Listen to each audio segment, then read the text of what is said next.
They say you should trust your instincts, especially when something feels just a little too perfect. I used to think that was just something people said to make themselves feel better about being paranoid. But that was before the necklace. Before I walked into that jewelry store on a rainy Tuesday afternoon and saw my husband laughing with a woman behind the counter, holding a little velvet box like it was the crown jewels. It started like this. My name's Jenna Carver, 37, born and raised in Charlotte, North Carolina. I've been married to Matt for almost 10 years. No kids, unless you count the rescue beagle who thinks she owns our bed. We're not rich, but we're comfortable. Matt's a regional sales director for a motorcycle parts company. He loves Harleys and long drives and saying things like, "Life's short, live a little."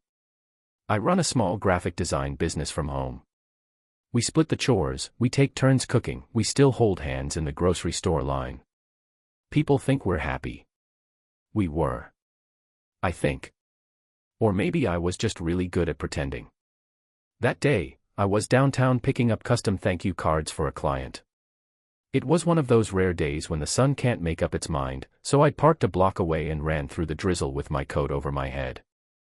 I took a shortcut through Halston Row, kind of a high-end shopping stretch where I usually didn't go unless it was for something special. And then I saw him. Matt. Inside Covington's jewelry. Right there through the glass. He had his back turned, but I knew that stance, slightly tilted head, casual lean on the counter, one hand in his jacket pocket like he always did when he was trying to play it cool. The woman across from him, some blonde in a sleek black dress, was showing him a tray with 3 necklaces. I stopped. Just stood there like an idiot, soaked halfway through, staring at my husband buying jewelry. My heart didn't immediately go to suspicion, I'll be honest with you. My first thought. Oh my God, he remembered our anniversary. It was coming up in 4 days. We usually did something small, dinner, flowers, a movie, but the last couple of months had been tough for him. He'd been working late a lot. Stressed. Tired. Snapping at little things and then apologizing 10 seconds later. I figured maybe he was trying to make up for that. Maybe he was doing something sweet. Maybe I was just being cynical because social media has ruined my sense of what romantic looks like. I watched as he smiled. Picked one. The woman nodded and wrapped it up in that fancy white and gold paper they use. He pulled out his wallet. Then he turned. And walked right past me. Didn't even see me through the reflection on the window. He was on his phone already, talking fast, the way he does when he's shifting gears mentally. I thought about calling out to him, surprising him. But something held me back. Instead, I stepped inside the store. The air smelled like vanilla and money. I wasn't even sure why I did it, not really. Curiosity, maybe. Or something else. I told the saleswoman, same blonde, maybe in her mid-30s, that I'd seen my husband in here just a minute ago. That he'd bought a necklace. That I wanted to get him something special, too. For our anniversary. I asked if she could show me what he picked out. Her smile froze for a second. Just a flicker. Then she nodded.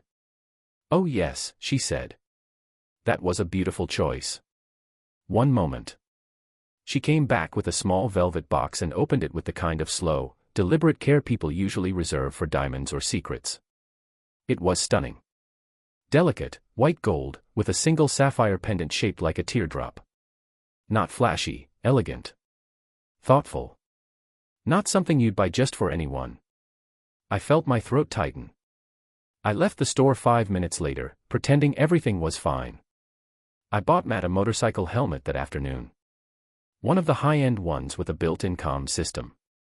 He'd been talking about getting one for a year, and I figured, if he's going all out, maybe I should too. But now I think I just wanted to keep up. Stay in the same game. Our anniversary came. He brought me flowers.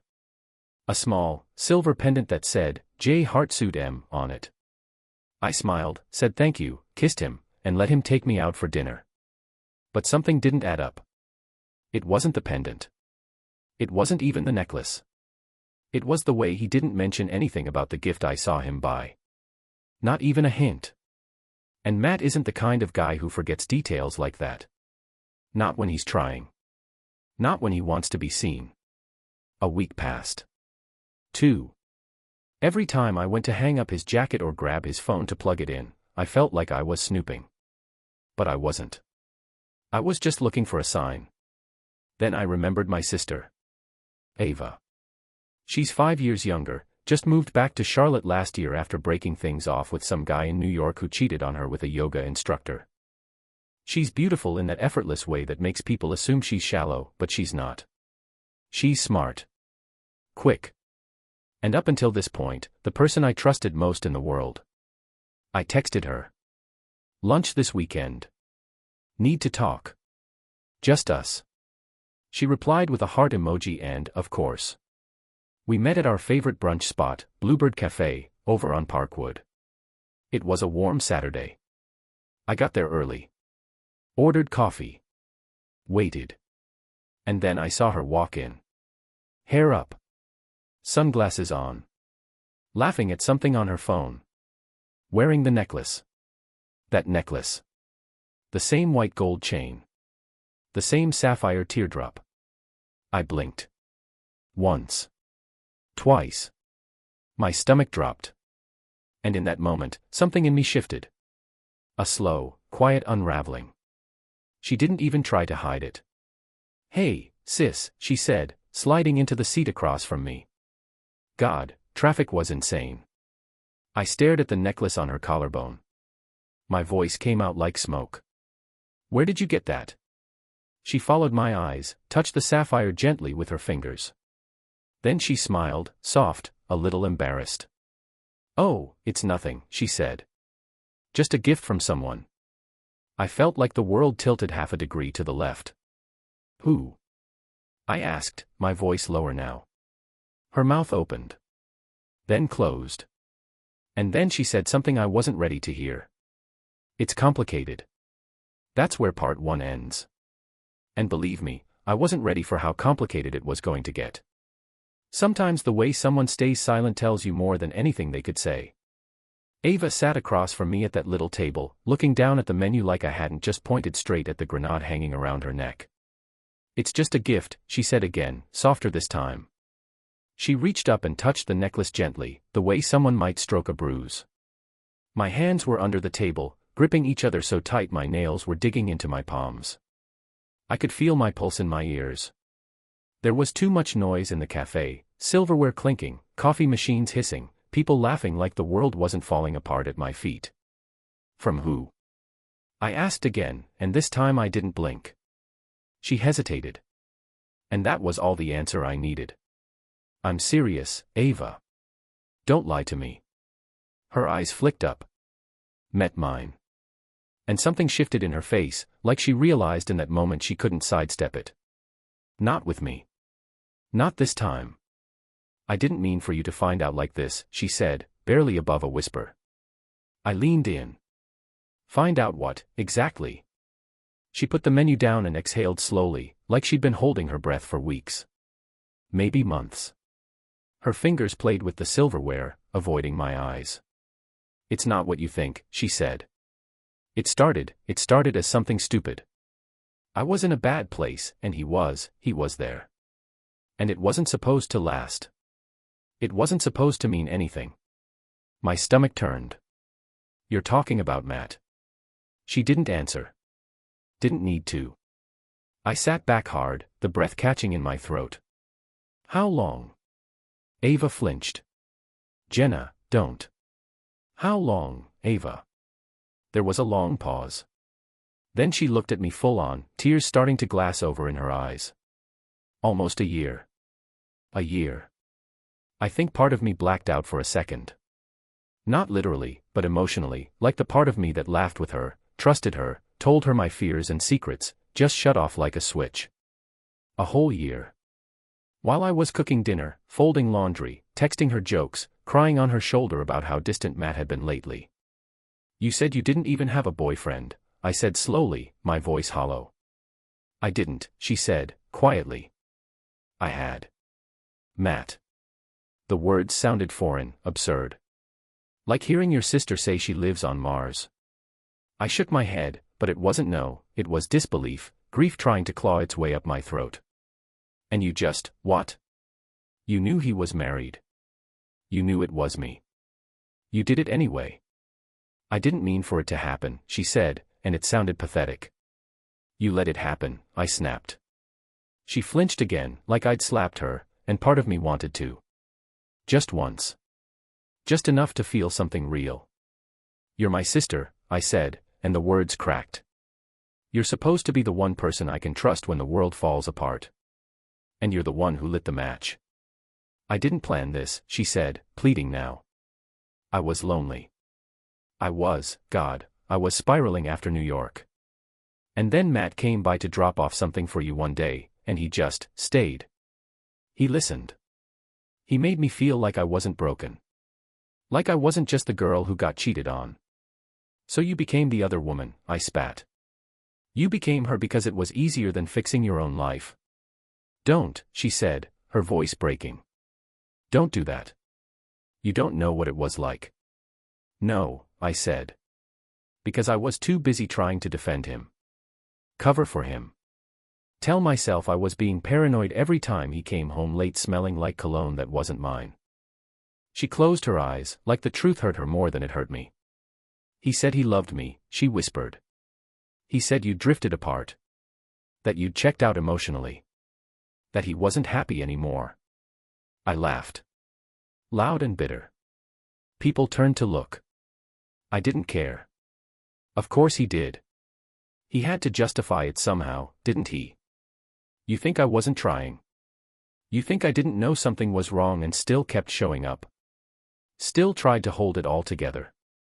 Her eyes welled over. I didn't think he'd actually leave you, she said. I didn't ask him to. I didn't want that. God, I don't even know anymore. The waitress came over to refill our waters. We both sat there in silence, fake smiles plastered on our faces until she walked away. Then I leaned in again. Are you still seeing him? She nodded once, then shook her head. He's distant now. Since the necklace. Since the anniversary. I think he feels guilty. Good, I said. Let him choke on it. There was silence between us. Not peaceful silence, thick, clotted silence, like something dying in the middle of the table. So what now? She finally asked. You going to tell him? Oh, I'm not just going to tell him, I said, leaning back, feeling the ice settle in my spine. I'm going to let him think everything is fine. I'm going to smile, and cook dinner, and play the perfect wife for just long enough to make him comfortable. Then I'm going to destroy him. Ava looked at me like she didn't recognize me anymore. Maybe she didn't. Maybe I didn't either. You really think he's worth that kind of rage? She asked, voice trembling. No, I said. But I am. She looked away, and I stood up. I don't know what hurts more, I said, reaching for my coat. That he betrayed me, or that you did. And you. You don't even get guilt as an excuse. You were supposed to love me. I do, she said, almost too softly to hear. I didn't reply. I just walked out. As I stepped onto the sidewalk, the sun had finally broken through the clouds. Everything looked a little too bright. A little too sharp. Like the world had tilted just enough to throw everything off balance. And then, my phone buzzed. A text. From Matt. Running late tonight. Don't wait up. Love you. And just like that, I realized something I hadn't before. If he thought I didn't know, I had power. If he thought he was safe, he was vulnerable. And I wasn't going to waste that. Not yet. They say knowledge is power, but only if you know how to use it. And after I walked out of that cafe, I realized something I never fully grasped before: the most dangerous person in the room is the one who knows the truth and keeps it to herself. So I played along. The night after the lunch with Ava, I went home and cooked dinner. Chicken piccata, his favorite. I lit candles, poured wine, even wore the dress he once told me made me look like a damn movie star. When Matt walked through the door, he froze like he thought he'd stepped into the wrong house. Wow, he said, setting his keys on the counter. What's the occasion? No occasion, I smiled. Just missed you. He gave me that sheepish, guilty grin, the one I used to think meant he was flattered. Now I knew it meant something else. Shame. Or maybe fear. We ate. We laughed. We talked about his work trip to Atlanta next week, the one he'd supposedly booked just 2 days ago. He didn't mention Ava once. Of course he didn't. I nodded in all the right places. Asked the right questions. Acted like the loving, clueless wife. But inside, I was taking notes. Watching him like a hawk. He was still texting her, I could feel it in the way his phone never left his side. Still lying. Still keeping secrets. And so was I. Over the next week, I started pulling threads, quietly. Carefully. Like unraveling a sweater one stitch at a time. First, I checked our credit card statements. Nothing suspicious there, he was careful. Too careful. The necklace purchase had been made in cash. So I did something I never thought I'd do. I logged into his laptop while he was in the shower. He'd always said he had nothing to hide. He was wrong. In his downloads folder, I found a receipt, not for the necklace, but for a hotel. A boutique place downtown. Not a chain, not the kind of place a regional sales director stays when traveling for work. A romantic spot. The kind that offers champagne service and rose petals if you request it. I stared at the screen so long my eyes burned. The date on the receipt. Our anniversary. I laughed, once, sharp and humorless. Then I shut the laptop and went to brush my teeth like everything was fine. A few days later, I texted Ava. Hey. Can we talk? She replied almost immediately. Please. Can I come over? I told her no. That I needed air. We met in Freedom Park, near the pond, under the excuse of a walk. I wore sunglasses even though it was cloudy, because I couldn't stand the thought of her seeing my eyes. She looked tired. Pale. And still wore the necklace. I told him I wanted to stop, she said as we walked. After we talked, it didn't feel right anymore. You're still seeing him? Not like before, she said quickly. He keeps texting. He said he can't lose me. That he's confused. Is that what you want to be? I asked, stopping. Someone's confusion. She didn't answer. I turned to her, voice low. He took you to a hotel on our anniversary. She blinked. I didn't know it was that night. He told me you were out of town. Of course he did. Ava looked like she might be sick. I'm sorry, she whispered. Sorry doesn't fix this. I know. We stood in silence, watching ducks glide across the water like nothing in the world was wrong. Then I asked something I hadn't dared before. When did it start, Ava? The very first time. She bit her lip. Looked at the ground. Last August. I did the math in my head. That was the same month I threw Matt a surprise birthday party. The same month Ava helped me pick out the cake, the decorations, the same night she stayed late to help clean up. He kissed her that night. I could see it in her face. I turned and walked away before I could say something I'd regret. Or worse, something I wouldn't. That night, I couldn't sleep. I laid there beside Matt, listening to his steady breathing, wondering if he was dreaming about her. About me. About us. If he even knew what he wanted anymore. I needed answers.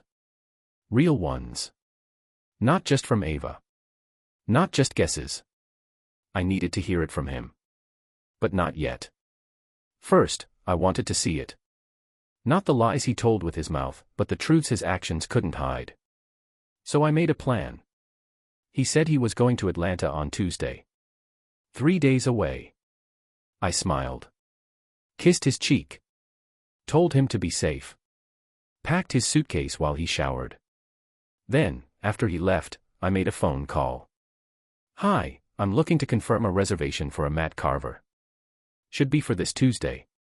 The front desk clerk at the hotel in Atlanta typed for a moment. I'm sorry, ma'am, I don't have anything under that name. I thanked her and hung up. Then I called the boutique hotel downtown. This time, I didn't ask to confirm anything. I booked the room next door. Tuesday evening, I drove downtown. Parked in the garage. Slipped into the building like a shadow. The room they gave me was perfect, right across the hall, angled just enough to see the other door. I waited. Ate a granola bar from my purse. Scrolled through my phone. Waited some more. At 6:42 p.m., Matt walked in. He looked relaxed. Showered. Wearing that blue button-down he saves for nice dinners. Alone. 10 minutes later, Ava arrived. She hesitated at the door. Knocked once. He opened it and pulled her inside. I stared at that door for a long time. Not crying. Not shaking. Just numb. Then I pulled out my phone and hit record. I didn't need audio. The footage would be enough. Enough to break this perfect little world he thought he was juggling. Enough to finally flip the board. That night, I didn't go home. I checked into another hotel across town and sat in the dark with a bottle of red wine I barely touched. I thought about the next steps. Do I send the video to his boss? His parents? Post it online? Do I confront him in front of Ava and watch them both scramble for explanations? Or do I wait, hold onto it like a card in a poker game? Quiet. Strategic. It wasn't revenge I wanted anymore. It was clarity. And maybe, freedom. I looked at the time. 11:08 p.m. Then my phone lit up. A message from an unknown number. You don't know everything. Be careful who you trust. I stared at the screen. A chill ran down my spine. The sender was anonymous. And for the first time, I realized. This wasn't just a love triangle. It was something deeper. Something darker. Something I hadn't even begun to understand. The message haunted me. You don't know everything. Be careful who you trust. I read it again and again that night, my fingers trembling slightly around the edges of my phone. There was no name, no number, just that one line. Cold. Measured. Almost like a warning. Or a threat. Or maybe both. I stared at the screen until it went dark, then tossed the phone across the hotel bed. I sat there for a long time, legs pulled to my chest, heart thudding too loud in the quiet room. Something in me shifted after that text. The kind of shift you don't always notice until the floor gives way beneath your feet. Because until that message, this had all been about them. Ava. Matt. Their betrayal. Their lies. Their destruction of the life I'd tried so hard to build. But what if that wasn't the whole story? What if I was looking in the wrong direction? The next morning, I did something I hadn't done in years. I went to Matt's office. I knew his assistant, Lisa, one of those kind, chatty women who always remembered your birthday and offered you mints from the bowl on her desk. She looked surprised to see me. Jenna. Wow, it's been forever. I know, I smiled. I thought I'd surprise Matt, maybe take him to lunch. He mentioned he'd be in today. She blinked. He's actually not in the office this week. Atlanta trip, right? My smile froze. Right. Just wanted to double-check. I left quickly, my heart hammering. So she didn't know he never went. Or maybe he had gone to Atlanta. Maybe the downtown hotel was just a stop before the flight. But something felt wrong. Off. Too carefully constructed. I sat in my car for 15 minutes before I made the next call. Ava, I said when she picked up. We need to talk. And this time, I need the truth. She paused. Okay. Not over the phone. Tonight. Come to my place. She hesitated, then agreed. I cleaned the house that afternoon like I was preparing for a wake. Dusted shelves. Wiped down the kitchen. Poured wine, then dumped it out. I didn't want alcohol in my system tonight. I wanted my mind sharp. Ava arrived a few minutes late.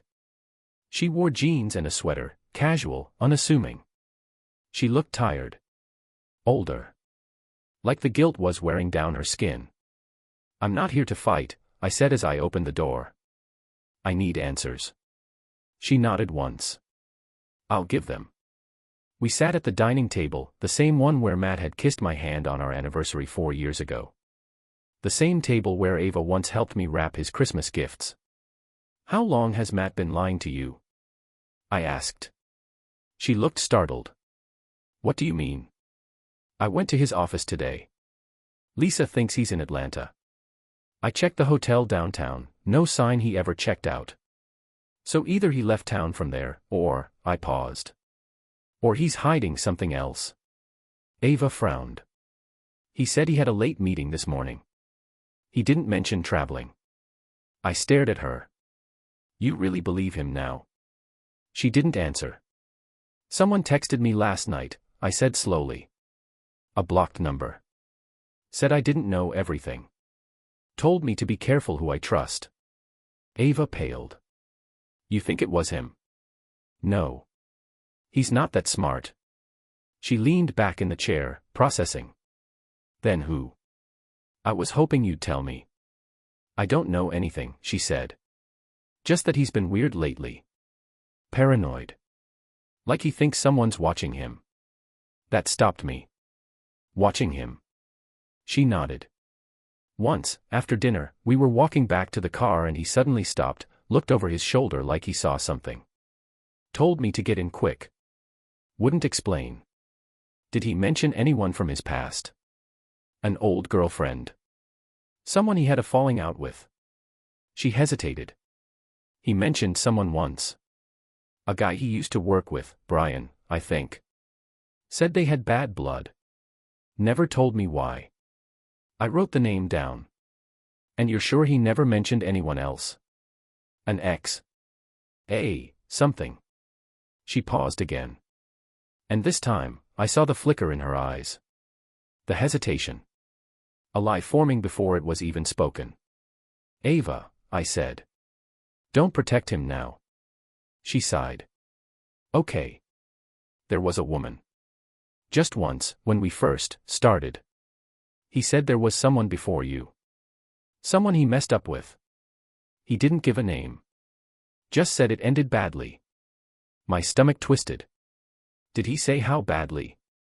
No. But he looked haunted. Like it was more than a breakup. I stood up, suddenly restless. Pacing. So there's a woman. A man. And now an anonymous message. Someone knows what's going on, and they're trying to warn me. Jenna, Ava said carefully. What if he's done worse than cheating? I looked at her. And I realized, we were both scared of the same thing now. Not just being lied to. But what those lies were covering up. Later that night, after Ava left, I opened Matt's desk drawer. It had been locked the past few months. He said it was for work stuff. But I knew that drawer. I knew every creak in that wood, every paperclip in that tray. I picked the lock with a bobby pin and 5 years of growing suspicion. Inside, I found a folder. Plain, manila. No labels. I opened it slowly. There were printouts. Screenshots. Old emails. And photos. One of them stopped me cold. It was of a woman I didn't recognize. Early 30s, dark hair, standing outside what looked like a courthouse. She was blurred, like the picture had been taken quickly, from a distance. Another shot, her car. A license plate. New York plates. Then another. A police report. Filed by the same woman. Against Matt. I sat down hard. The report described an altercation. Harassment. Emotional abuse. The woman claimed Matt had followed her after a breakup, sent threatening messages, shown up at her job. She had filed a restraining order. It had expired last year. I turned the pages, hands shaking. One email stood out, sent from her to Matt. Leave me alone. This is the last time I'll ask nicely. The date was just 3 months before I met him. Suddenly, everything clicked. The way he'd always insisted on keeping his social media private. The sudden move from New York to Charlotte. His refusal to talk about past relationships. He hadn't just left New York for work. He was running from something. Or someone. I pulled out my phone and texted Ava. Her name is Rachel. I think she's the one who sent the message. I stared at the photos again, then opened the last document. It was a legal letter. From Rachel's attorney. If Mr. Carver continues to contact my client, we will pursue further legal action. The letter was dated 4 weeks ago. 4 weeks ago. While he was still sleeping in my bed. Suddenly, a sharp knock at the front door made me jump. I looked at the clock. 11:27 p.m. Too late for visitors. I crept to the window and peeked out. No car. Just a figure in a dark hoodie standing on the porch. They didn't ring the bell. They didn't move. Just stood there. Watching. Waiting. And then, just as quickly as they came, they turned and walked away into the night. I didn't sleep that night. Every time I closed my eyes, I saw the woman on the porch, the hooded figure, still and silent like a warning carved out of shadow. I kept replaying it in my head. No doorbell. No words. Just presence. Just knowing. When the sun came up, I knew what I had to do. Find Rachel. The name had been printed clearly on the police report, Rachel L. Warner. The address was New York, but I needed something more current. Something that would bring her out of the past and into my present, where I could finally ask the questions no one else would answer. I called Ava. She picked up on the first ring. I'm going to New York, I said. Silence. Rachel. She finally asked. Yes. I'll go with you. I didn't expect that. But I didn't say no. She owed me. We left Charlotte before noon. I drove, Ava handled the searching. Every public records database, social media breadcrumb, and people finder site she could find, she dug through it like it was her own life on the line. We found her last known address in Brooklyn. A brownstone in Clinton Hill. The same one listed on the restraining order. It was a long shot, but I didn't care. I had to try. We got there just before dark. The street was quiet, lined with trees that looked like they'd seen generations of secrets pass under their branches. A warm light glowed in one window on the second floor. I didn't hesitate. I walked up the steps and knocked. No answer. I knocked again, firmer this time. My heart was beating so hard I thought it might crack my ribs. Finally, the door opened a few inches. A woman peered out from the other side of the chain lock. Rachel. Her hair was shorter now, but it was her. The same sharp jaw, the same haunted eyes. Just like the photos in Matt's drawer. Yes. She asked cautiously. My name is Jenna Carver, I said quietly. Matt Carver is my husband. I think you and I need to talk. For a moment, I thought she'd slam the door. But instead, she closed it, unlatched the chain, and opened it again. Come in, she said. Her apartment smelled like lavender and old books. Cozy, but tense, like the air remembered pain. Ava and I sat on the worn gray couch while Rachel poured tea, her movements quick and practiced. She didn't ask why we were there. She didn't have to. You found the file, she said, handing me a mug. Yes, I replied. I figured it was only a matter of time. I stared at her. Why didn't you call me? Why didn't you tell me who you were? She looked tired, like she'd been fighting this war far longer than we'd even known it existed. Because I've done this before, she said. I tried warning the last woman, too. She didn't believe me. Thought I was bitter. Crazy. He's good at that, twisting things. Making you doubt what's right in front of you. Ava shifted uncomfortably beside me. What happened between you two? I asked. Rachel set her mug down slowly. Her voice didn't waver, but I could tell she was speaking through years of held-in fire. We met at work. He was charming. Funny. A little intense, but I thought that meant he cared. We were together for a year. Then I caught him lying. A lot. About small things at first, where he was, who he was with. Then about money. I found out he'd taken out a credit card in my name without telling me. My jaw clenched. Ava gasped softly. I confronted him. He denied everything. Then got angry. He smashed a picture frame. Threw my phone across the room. I left that night. 2 weeks later, he started showing up at my job. Leaving notes under my door. Calling from blocked numbers. She looked at me directly. I filed the police report after I found him in my apartment. I don't know how he got in. Nothing was stolen. But he'd gotten through my things. Rearranged stuff. Left one of his cufflinks on my pillow. Like a calling card. A chill ran through me. You think he's still watching you? Ava asked. I know he is, Rachel said. Last month I saw him across the street from this building. He didn't approach. Just stood there. Same way he probably stood on your porch. I felt sick. My skin prickled with goosebumps. What does he want? I whispered. Control, she said simply. He doesn't love. He possesses. We sat in silence for a long time. I'm leaving him, I said finally. He doesn't know yet. But I'm done. Rachel nodded, slowly. Good. But be careful. He doesn't let go easily. Then she reached into a drawer and handed me a USB drive. What's this? Everything I've ever collected on him. Emails. Messages. Photos. Even a few voice recordings.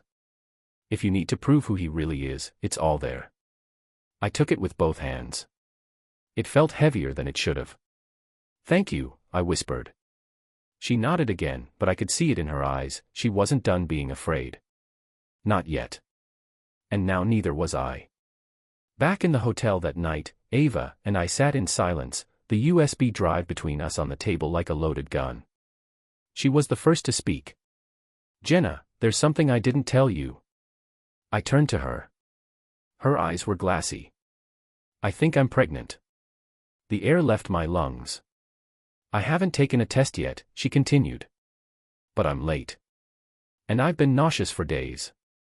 I don't know if it's stress or... Do you think it's his? I asked, my voice like paper. I don't know. She buried her face in her hands. I'm so sorry. For the first time, I didn't feel anger. I felt something worse. Exhaustion. A slow, devastating grief. Like watching your house burn down after you've already escaped. I stared at the USB drive, then at the window, where the skyline of New York glittered like the city didn't care who we were or what we'd lost. You can't go back to him, I said. I know. I won't either. Ava looked at me, afraid to hope. You think we can really be free of him? I picked up the USB. If we play this right, we won't just be free. I looked her in the eye. We'll bury him. The next morning, we drove back to Charlotte. Matt texted me once. Back home early. Can't wait to see you. Missed you like crazy. I didn't reply. I was already planning my next move. The calm before the storm was over. Now it was time to strike. Because the truth wasn't just that he'd cheated.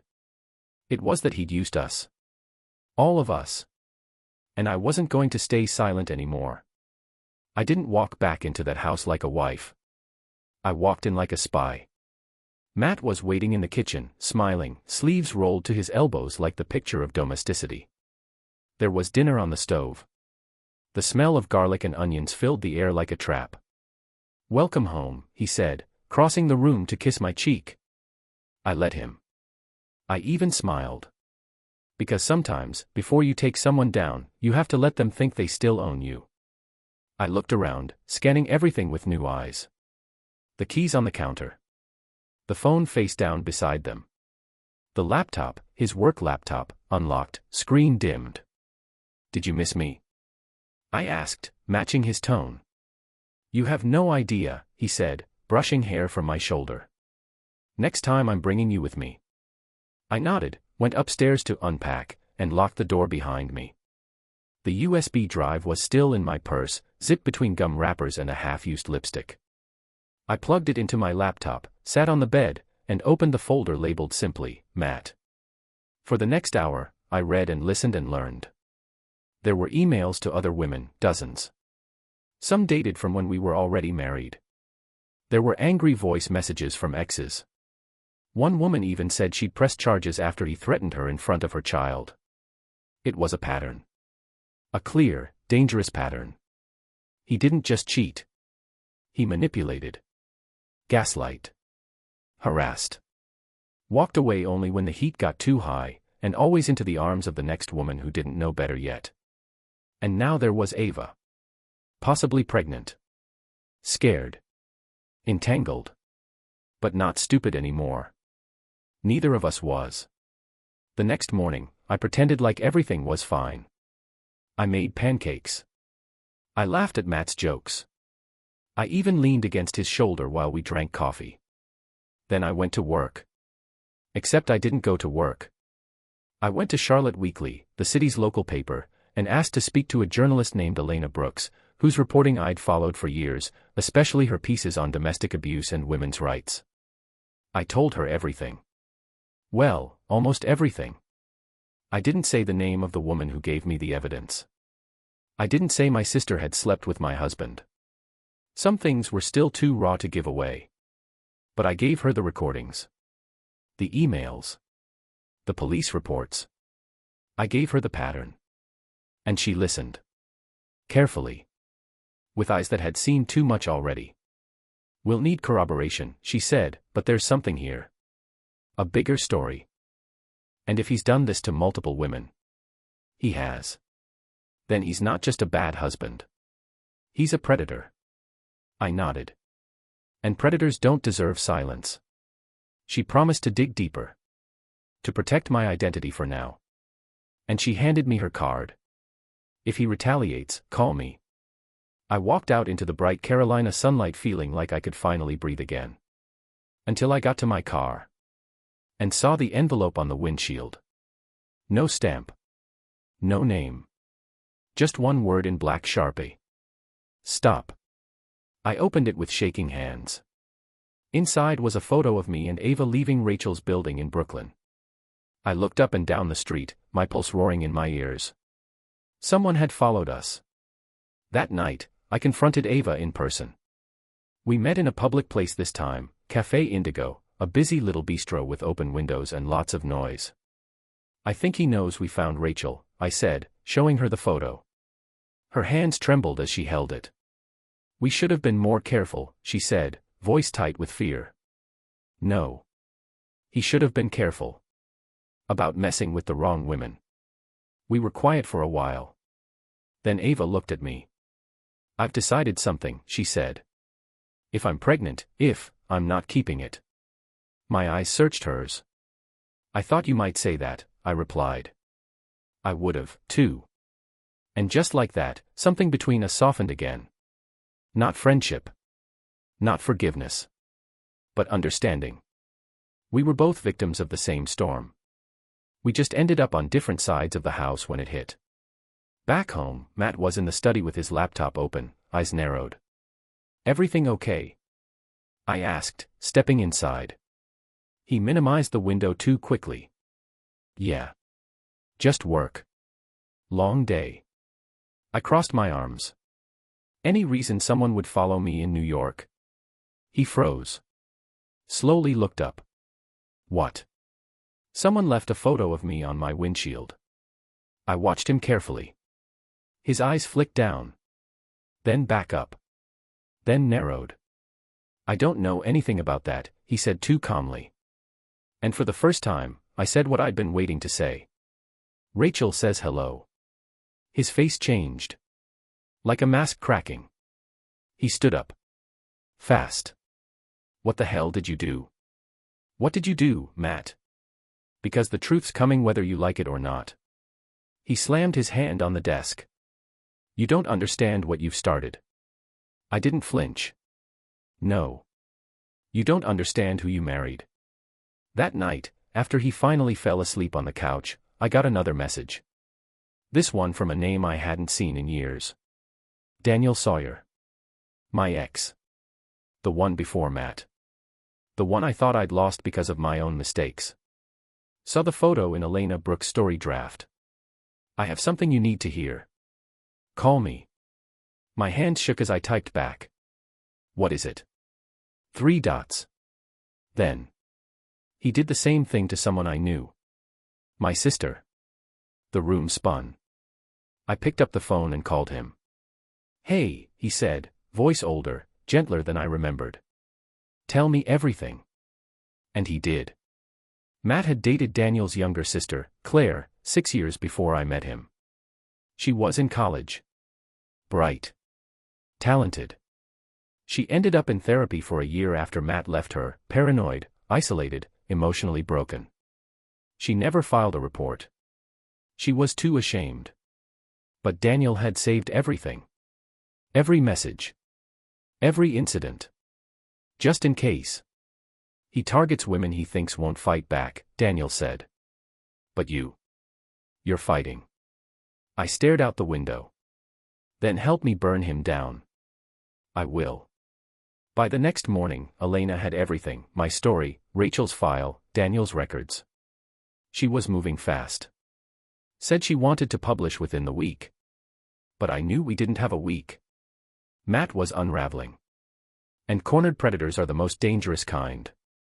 I started documenting everything, recording our conversations, hiding voice memos in my pocket, saving texts to the cloud.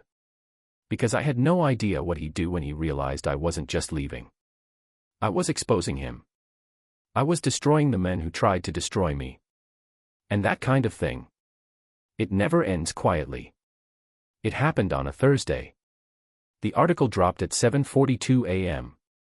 I was sitting on the back porch, coffee in one hand, phone in the other.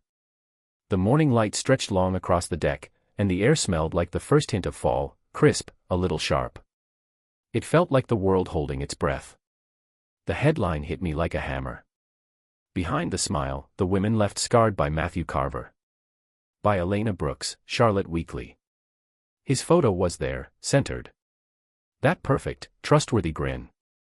The one he used to win clients, charm my parents, seduce strangers. And then came the stories. Rachel's. Claire's. Mine. Each one layered, distinct, and yet horribly familiar. The gaslighting. The manipulation.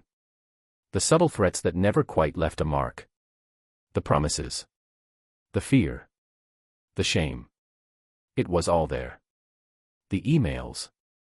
The voice recordings. Even screenshots of texts Matt sent just days ago, ones I'd saved without him knowing. By 8:10 a.m. It was being shared across local news sites. At 8:43, it hit Twitter. By 9 o'clock, Matt's name was trending. By 9:07, he called me. I didn't answer. At 9:10, he was pounding on the front door. This time, I was ready. I opened the door slowly, phone already recording in my pocket, camera aimed discreetly from the shelf behind me.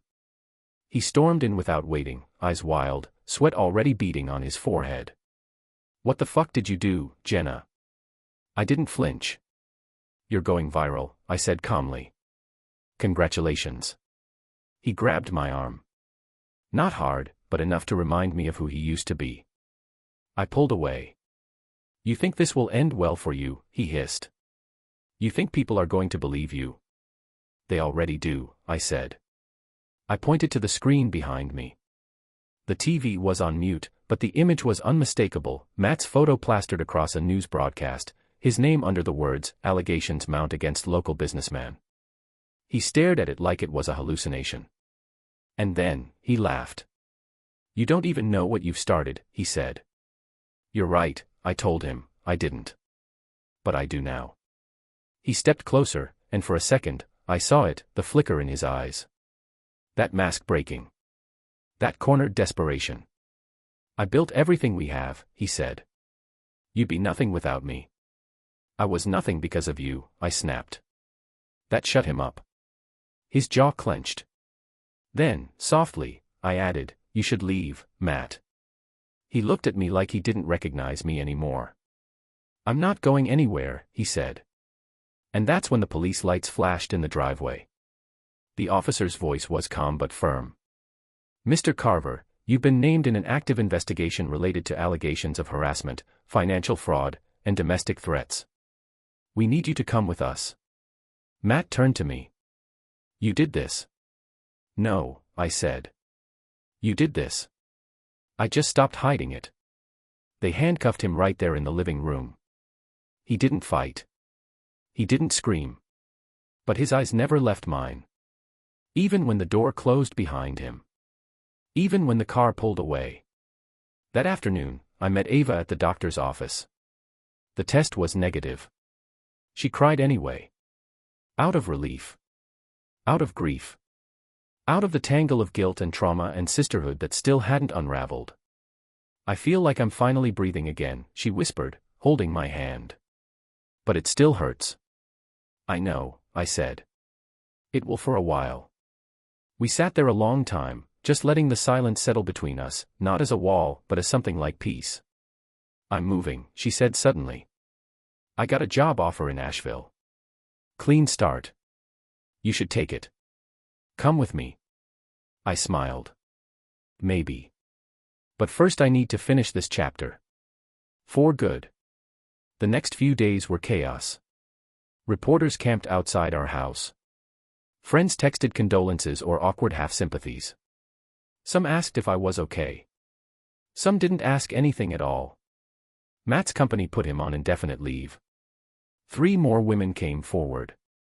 Rachel and Claire both agreed to speak publicly. Elena's story became a feature on national radio by the end of the week. I stayed quiet. I let the storm rage around me.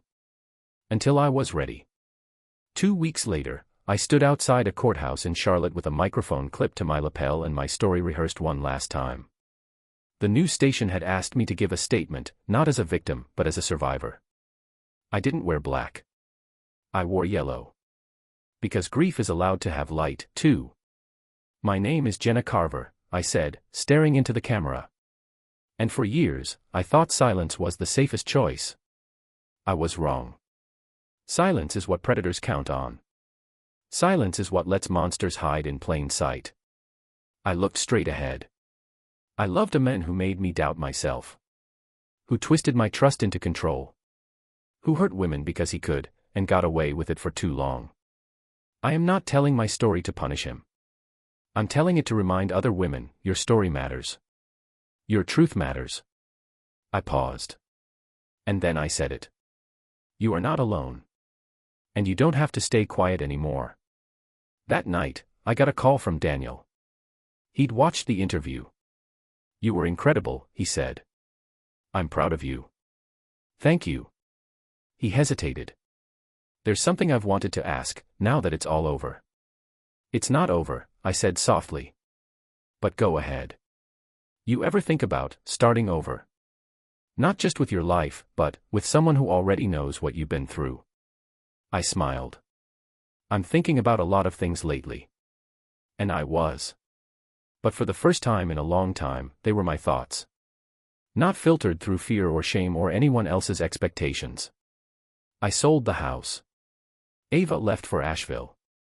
I moved into a small loft in South End, near the art district, lots of light, exposed brick, no ghosts. I started writing again. A memoir, maybe. Or just pages. Raw, real pages. Rachel emailed me once. Subject, hope you're still breathing fire. I replied, always. Sometimes I still wake up expecting the worst. Sometimes I still check the locks 3 times. But the fear no longer controls me. The anger no longer poisons me.